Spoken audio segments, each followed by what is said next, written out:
विदर्भ क्षेत्र में इन दिनों गर्मी ने अपने तेवर और तीखे कर लिए हैं। अकोला और अमरावती में तापमान 44 डिग्री सेल्सियस के पार पहुंच चुका है, जबकि नागपुर और वर्धा में भी पारा 43 से 44 डिग्री के बीच बना हुआ है। मौसम विभाग के अनुसार आने वाले 3 दिनों 17, 18 और 19 अप्रैल तक तापमान में कोई खास राहत नहीं मिलेगी और कुछ जगहों पर ये 45 डिग्री तक पहुंच सकता है। इस गंभीर स्थिति को देखते हुए मौसम विभाग ने यवतमाल सहित कई जिलों के लिए येलो अलर्ट जारी किया है। विभाग का कहना है कि इन इलाकों में हीट वेव की स्थिति बन सकती है, जिससे आम जनजीवन प्रभावित हो सकता है। वैज्ञानिक प्रवीण कुमार ने चेतावनी दी है कि तेज धूप और लू से बचाव बेहद जरूरी है। प्रशासन और मौसम विभाग ने लोगों से अपील की है कि वे दोपहर 11 बजे से शाम 4 बजे तक घर से बाहर निकलने से बचें। साथ ही अधिक मात्रा में पानी पिए और सिर और चेहरे को ढक कर रखने और विशेष रूप से बच्चों और बुजुर्गों का ध्यान रखने की सलाह दी गई है। गर्मी के इस प्रकोप को देखते हुए सावधानी ही सबसे बड़ा बचाव माना जा रहा है।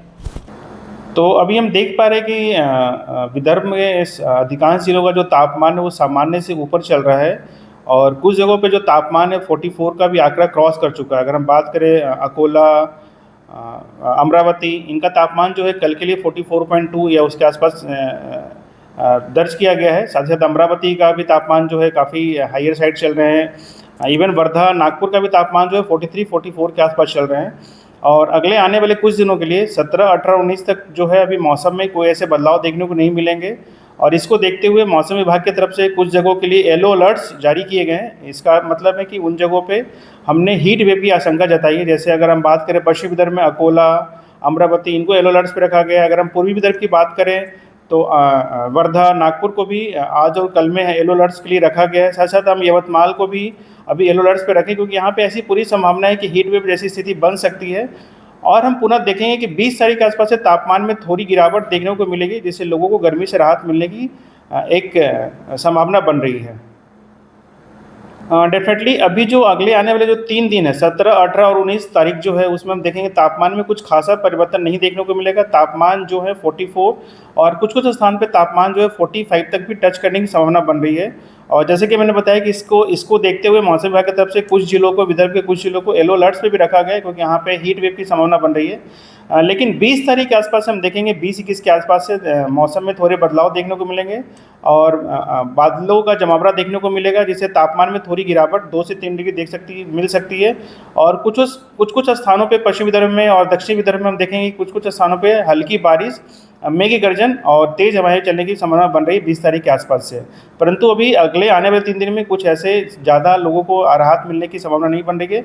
20 तारीख, 21 तारीख के आसपास से लोगों को गर्मी से थोड़ी राहत मिलने की संभावना बन रही है। सर, फिलहाल नागपुर की स्थिति क्या है और तापमान कम होगा या बढ़ेगा? नागपुर का भी जो तापमान है अभी सामान्य से काफ़ी ऊपर चल रहे हैं। जैसा कल के दिनांक में 16 को हमने देखा कि नागपुर का जो तापमान 43.2 दर्ज किया गया है, जो सामान्य से 3 डिग्री के आसपास ऊपर बना हुआ है। और अगले आने वाले दिनों के लिए भी नागपुर का जो तापमान है वो सामान्य से ऊपर चलता रहेगा। और इसको देखते हुए भी 18 तारीख को नागपुर को भी येलो अलर्ट्स पे रखे गए, क्योंकि यहाँ भी ऐसी संभावना है कि 44 और कुछ जगहों पे 45 डिग्री तक तापमान टच कर सकता है। और नागपुर में भी जो है भी अगले 3 दिन के लिए वेदर क्रूशियल्स रहने वाले, हीट वेव की संभावना बन रही है, गर्मी तेज रहने की संभावना बन रही है। और नागपुर के साथ साथ विदर्भ के अन्य क्षेत्रों में भी हम देखेंगे कि 20-21 के आसपास से थोड़े बदलाव देखते हुए तापमान में गिरावट देखने को मिल सकती है। तो जैसा कि हम देख रहे हैं कि समूचे विदर्भ में तापमान जो है सामान्य से ऊपर बना हुआ है और साथ ही साथ कुछ स्थानों पर जो तापमान है 44 या 45 तक भी पहुंचने की आशंका बनी हुई है। तो मौसम विभाग के द्वारा ये भी अपील की जाती है कि जब भी गर्मी तेज हो या ऐसी परिस्थितियाँ बन रही है या उष्ण लहर की परिस्थितियाँ बन रही है, तो लोग अपने आप को हाइड्रेटेड रखें, ज़्यादा मात्रा में पानी का सेवन करें। और आपके घर में अगर कोई बूढ़े वयस्क हों या छोटे बच्चे हों या प्रेग्नेंट वुमेन हो, तो उनका एक विशेष ख्याल रखें। और लोग बेवजह बाहर ना निकलें। खासतौर पे जो गर्मी का जो मेन प्रकोप होता है वो दिन में 11-12 बजे से लेकर के शाम के 4 बजे तक होता है। तो उस दौरान लोगों से ये अपील की जाती है कि बेवजह बाहर ना निकलें, बिना किसी काम का बाहर ना निकलें। अगर बाहर निकलना भी हो तो अपने प्रोटेक्टिव गियर्स, जैसे अपने सर को, अपने मुंह को ढक कर निकलें, आँखों में गॉगल्स लगा कर निकलें, ताकि लोग सुरक्षित रहें। और साथ ही साथ जो गवर्नमेंट के तरफ से जो म्युनिसिपल कॉर्पोरेशंस हो गया या जो हेल्थ एडवाइजरी दी जाती है उसका पालन करें। साथ साथ मौसम विभाग के तो जितनी भी चेतावनियाँ दी जाती है, हर दिन अपडेट किए जाते हैं, उसका लोग ध्यान रखें, ताकि आने वाले मौसम में बदलाव को देखते हुए अपने आप को सुरक्षित रख सकें।